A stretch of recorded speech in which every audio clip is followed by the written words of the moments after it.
We are. We're skipping some of them. All right, welcome back. Coding with Mr. Stolter. Don't forget to smash that subscribe button. Yes. Or that like button. What about and Mr. Stolter? And slash or. Tell people to comment to increase your You video also need to metrics. comment. No, I don't allow comments on my videos. Oh, wait, why not? Because I don't want people to tell me I don't know what I'm doing. There's such a much better way to do that, dude. Come on. Just delete I the don't- comment. No, but that would be helpful. I wanted to comment on your video. What if- because then if there's something... Oh, yeah, Mr. Stolter. Yeah, but like, of the 3 people that have ever watched some of these videos, like, are you really, like, how much help are you going to get in the comment section of a video if 3 people watch it? Mr. Stolter, have you heard of Capo? Alright, fine, I'll allow comments on some videos. Have you heard of Capo, Mr. Stolter? Get off the video. I want to say hi. No, I have, if you're, go. Follow my Instagram. Go. Carter_Cumpy. Go. CUMBEY. You do know that I don't have to post this video. Yes, you do, Mr. Stolter. All right, You have whatever. legal obligations. If you guys pay attention for the next 27 minutes, Then can we plug I will our own upload links? this video. Can we, But can we plug our own links? no, Can we all, oh my gosh, can we make a video where we all do like a little like thing? maybe, but YouTube has new rules about minors being in videos. Yeah, it's so weird. You have to make So- real because I have a YouTube channel. I'm just saying, it's like, Have you ever heard of family friendly? yes, and they're actually getting mad at YouTube because YouTube. Anyway, all right, you guys have not paid attention for the last minute. Let's go. Let's go, guys. Come on. All right, so what we're gonna do now is I'm gonna talk really quietly, and Oh, Mr. that will make them have to pay attention more. So they have to be quieter in order to. What is happening, Mr. So- Stolter? What we're going to do now is we are going to make sure that we are going to use the start with and ends with methods. So, so what you guys will want to do is you guys will want to take a string, and then what you can do. Got it. Okay, Mr. There you go. All right. So you start with a string, right? We're going to use the start with and ends with method. What this will do, obviously, we'll check and see, does it start with or end with substring? So you start with the string, whatever it is. So an easy one to do is like a website. So www.youtube.com, and you go starts with and whatever's in here. So if this starts with www, what are we going to get back? We're going to get return true. And if it doesn't start with www, we're going to get false. Same with ends with. Does it end with H? Nope, it ends with com. So this is really, in this, I won't say this is exactly how your code works in like a browser or whatever, but if you open a browser, and depending on how you've set it up, I do use DuckDuckGo, be quiet, and I use youtube.com, you'll notice as soon as it loads, it should, oh, great, it doesn't, great. Way to make me look stupid, YouTube. The magic itself. Let's look. Dude, this Game Maker's Toolkit, he's if you guys have any interest in building video games or how video games work, I highly recommend Game Maker's Toolkit. Go for it. Okay, it didn't work. It didn't do what it's supposed to. But normally, you'll see like, oh, there we go. See how it added https://www. You can write a code that if they've only typed in YouTube, right? Let's say someone wants to go to YouTube. So website is, and they've only typed in YouTube, right? Because I don't want to type in input. They've only typed in YouTube. Well, I can't, if we're writing code, like especially in our advanced class when we deal with Python integrating and using the internet and using a browser and hijacking, or not hijacking, but using a browser. If a user only types in YouTube, oh, darn it, it autofilled it. So if they only type in YouTube and we only send that information, instead of going to youtube.com, it'll search for YouTube. So what we would have to do is we would have to go website dot starts with, well, it's actually ends with is more important. So ends with, does it end with .com? And if we get a false, we then need to go, okay, website equals website plus.com. And now website is youtube.com. And then we can send that information to our browser, and then it will actually load youtube.com as opposed to searching for YouTube. So that sort of string manipulation, does it start with this? Does it end with this? If they're typing in an email address, does it end with @website? Does it end with Gmail or Yahoo or something else? And you can say, if it doesn't, you didn't add a domain or whatever. So this is just making sure that whatever a user types in starts with or ends with whatever we want it to in order for our code to work. Josh. So do they have a system where it generalizes everything instead of having to go to each little site and do that? What do you mean generalizes everything? Where, instead of just looking up or like putting in the code YouTube, it'll just do all websites. Anything with like the letters, that range, anything related to Yeah. It's like he's at don't know what. So like if you had to type in like if I looked up YouTube and Zach then Stolter, everything that is related to Zach Stolter will come up, or that has those letters or mentioned. Are you searching the internet or searching no, YouTube? Like, what I'm saying is there a way you can do it instead of just having for the code to put in YouTube? You can generalize it to anything you look up, and it'll add .com. Yeah, this right here, this is, I didn't want to have to type in YouTube every time, right? So this is short. This right here stands for, this website would be an input. Website, I just didn't want to do all that and then have to type YouTube when I just want website to equal YouTube. So your code wouldn't be one website, it would be an input from the user. And you would say, what website do you want to go to? The user would type it in and then you would add this .com stuff. Starts with, ends with. The join and split method. This is how you relate strings into lists, right? This is how you can make a string into a list or a list back into a string, right? You either join everything together or you split it up. This is really, really, really useful if you are reading a document, or if you're especially, I used this in college for my final project for, we had to evaluate and collect a bunch of data from like 1,000 earthquakes. So we had to go through and sort through which is the highest magnitude earthquake, what location had the most earthquakes in that time frame, which one had the weakest earthquake, that sort of thing. And so what we use is we use split, and we can do I am Mr. Stolter dot stop, that's not my name, dot split. And what you can do is you can tell it where to split. By default, if you don't put anything in the parentheses, it defaults to spaces. And notice there are no spaces, so whatever you tell it to split at, that disappears. So if I do this again and I tell it to split at the M's, I'm gonna get a space, which is this space right here, R Stolter. Because it gets rid of whatever you're splitting. So what you would do if you're doing this in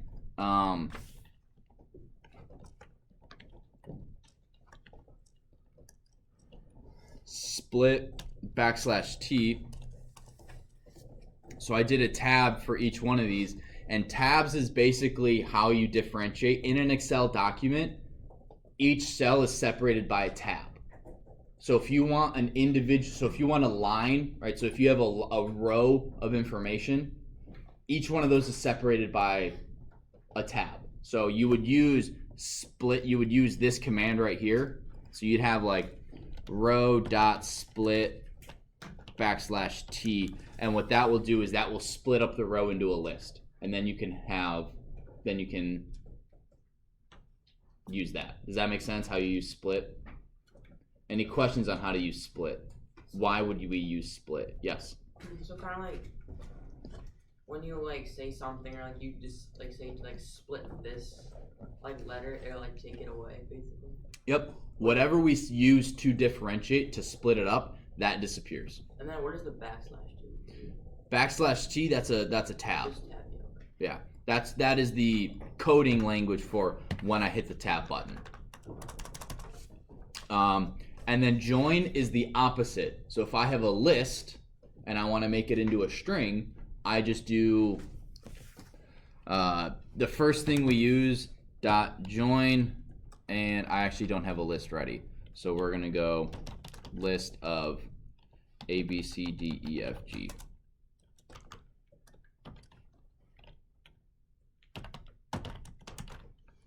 Nope, apparently help is a command. So if we do, and again, this is something I didn't understand in college. So what this is doing is we are joining the elements in the list help 1 and separating them by a space. So whatever this is here, I can make this be a smiley face. And now everything is separated. Remember our sep command in print? Yeah. It's basically the same thing. Right? We just join everything in here because right now our list, is just, this is our list. And we want this to be joined into one string. You just use this join command.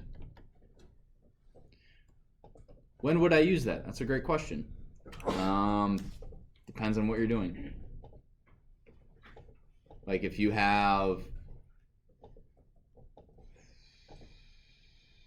a list of names of employees, right? And you don't want to use a for loop to print them all out. Instead of doing for, I jumped over to my email on accident. For LM in list in help 1 print LM, but I want to end it with this. We get the same thing, or we can just use this command. Does that make sense? So it's a little easier as opposed to writing this for loop. We're skipping in the book justifying text because honestly, I don't think I've ever used it outside of the class, outside of that section of the book.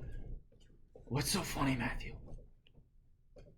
I should be asking Van. Van, what's he looking at your computer? What? Oh. The chessboard. The chessboard. Pay attention up here. But it is, you can justify text, and that's in the book, right? So if you want to display information, high scores, and you want the names on the right side and the scores on the left, you can justify the text. But I'm not going to go over that because we're running out of time. And honestly, like I said, I don't think I've ever seen anyone use it outside of the book. So we're going to skip it. Removing white space. This is again something for a password. You can remove white space. White space is a tab, space, or a new line. And what that will do is it makes sure that you're not adding a space to the end of like a password. So if I'm typing in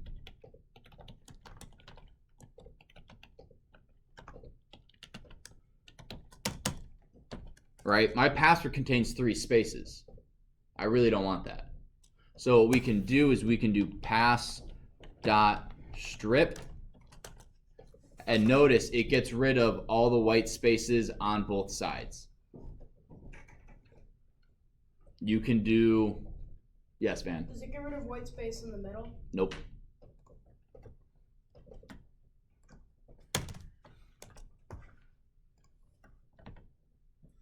No. But cool thing though is if for whatever reason you can take away the white space off the front of the string or the back of the string. So we can do lstrip, which takes off the leading or left, or you can do rstrip, which takes it from the rear or the right. Again, when do you use this? Basically, when people are typing in, if they type in a name and you just want to make sure that they haven't accidentally added a bunch of stuff at the end. So if I type in name is Zach and I want to be funny because I want to screw up with their code, Oh, this is actually. Hang on, no, this actually is a good thing because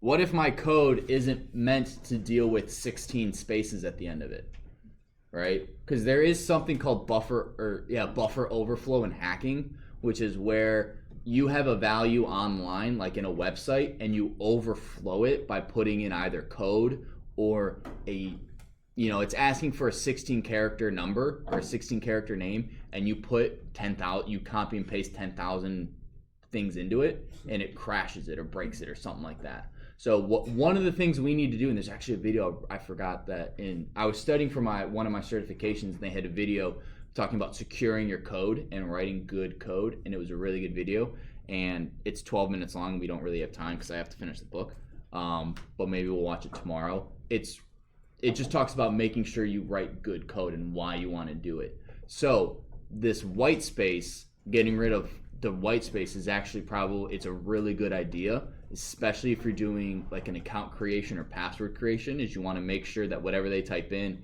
they can't do this sort of thing. So we would do we could either do strip or R strip, right? Or would it be, is it R or L strip? R strip. R strip, why? Because right or the rear, yeah. So we're gonna go. Wait, which is what's the official reason that it's R? That's a good question. I'm really curious. I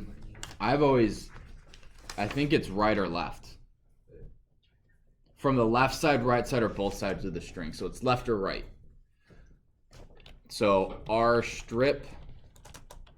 And then we get rid of all that extra white space, and we can be a little more secure, a little more sure of our code can't get hacked. Matt. What if somebody did their name, then did a bunch of spaces, and then did a period at the end of the spaces? Good question. They'd be pretty fair. You can also use. So if you do that, that doesn't work, right? So that R strip doesn't work. But I would be able to see it in their name.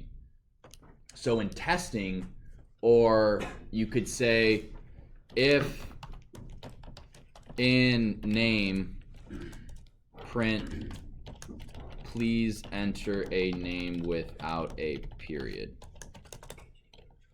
So you can do that, or you can, I think you can change this and you can strip out periods, and then you can do it again to strip. So you could run through and make sure it strips everything off until it's just letters. So could you make it just like target spaces and then just eliminate spaces only no matter where they are? You would have to rewrite the string, because remember, we aren't changing a string, we're temporarily modifying it or creating a temporary version. If you want to rewrite the string, you would have to do for ch in name if ch dot is al num. You would then need, I'm going to rewrite pass. So password plus equals ch. So ignore all of that, but what I did is I basically, if the character in the string is a letter or a number, add it to this new string, otherwise don't touch it. So you can't edit the string, you can create a new one that is a copy or temporary version of this other string. So we got 9 minutes. This is probably the coolest thing that we're gonna, like, I think this next thing is awesome, and it's super, super useful, especially with automating text. Oh, you guys have surveys. Oh. Which is one, thank you, I would have totally forgotten. Basically what it does, so I gotta turn on so while I'm turning on your guys' Wi-Fi, just pay attention up here. So pay attention up here. I don't hear you guys paying attention. So what this is called Paperclip. Very creative. And you guys will have to install it. You'll have to pip install it. But what it does is it allows Python to have access to your clipboard. Now, those of you who knows what a clipboard is in computing? I think I know.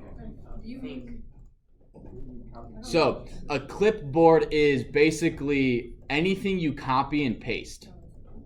So if I copy something, it is saved to my clipboard, and then different programs have access to it. So the cool thing about that is in Python, what you can actually do is, and this is one of the things we do in the advanced class, is if you highlight, 900 Prince Crossing Road. Say you're on the internet and you highlight this and you copy it, you can then run a program that takes the information you copied and does something with it.